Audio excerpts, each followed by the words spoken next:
এইবার আপনার কাছ থেকে একটুখানি সংক্ষেপে ইতিহাসটা শুনবো আর কি, বলুন একটু সংক্ষেপে এটা পাল ইতিহাসটা। রাজাদের ইতিহাস। আচ্ছা। তো পাল রাজাদের ইতিহাস থাকলেও এখানে তার পূর্ববর্তী যুগেরও কিছু কিছু মৃৎপাত্র ইটের সন্ধান এখানে পাওয়া গেছে। আপনার নামটা বলুন। আমার নাম চিত্তরঞ্জন বিশ্বাস, দেবগ্রাম, গাংনাপুর, নদিয়া। আচ্ছা। তো এটা আমরা মানে একে দেখবার মতন যেটুকু প্রয়োজন এই আমরা সেটা 1917 সালে এটা করেছি, শুরু হয়েছে। কিন্তু তার আগের থেকে আমি টুকটাক দু একটা সংগ্রহ করতাম।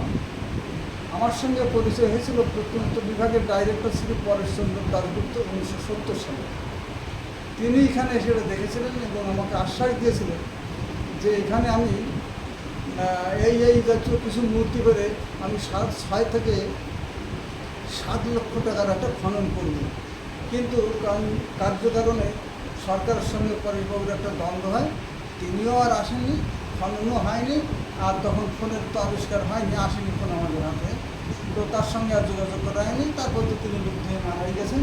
পরবর্তীকালে এখানে এসেছেন এশিয়াটিক সোসাইটির লোক, জাদুঘরের, কলকাতা বিশ্ববিদ্যালয়, যাদবপুর বিশ্ববিদ্যালয়, বর্ধমান বিশ্ববিদ্যালয়, বিভিন্ন বিশ্ববিদ্যালয়ের অধ্যাপকেরা, তারপরে অ্যাডমিনিস্ট্রেটিভ জেনারেল এসেছেন, আরও বহু ব্যক্তির এখানে এসেছেন, প্রত্নতত্ত্ব বিভাগের ডাইরেক্টর 2 জন পরপর এসেছেন ইত্যাদি। কিন্তু খনন বা এই বিষয়ে কোনো আমাদের অগ্রগতি হয়নি।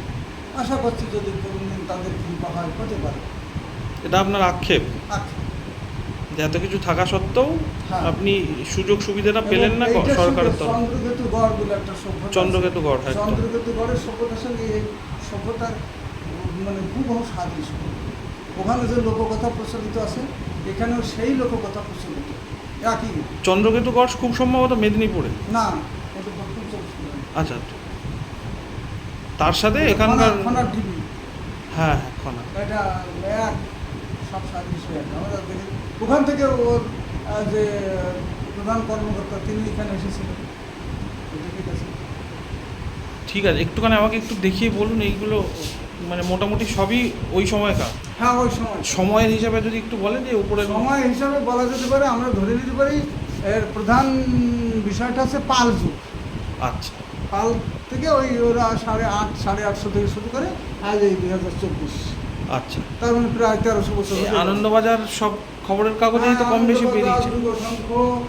তারপরে এই যে ইংরেজি পত্রিকা, এটা এই যে প্রকাশিত হয়েছে, ইংরেজি পত্রিকাতেও আছে। হ্যাঁ হয়েছে। আকাশবাণী, ডিডি বাংলায় হয়েছে, কলকাতা দিল্লি থেকে প্রচারিত হয়েছে। আপনি যেটা সবচেয়ে ভ্যালুয়েবল এইটা পেয়েছেন তো? হ্যাঁ, এটা পেয়েছি। Archaeological department of India. হ্যাঁ।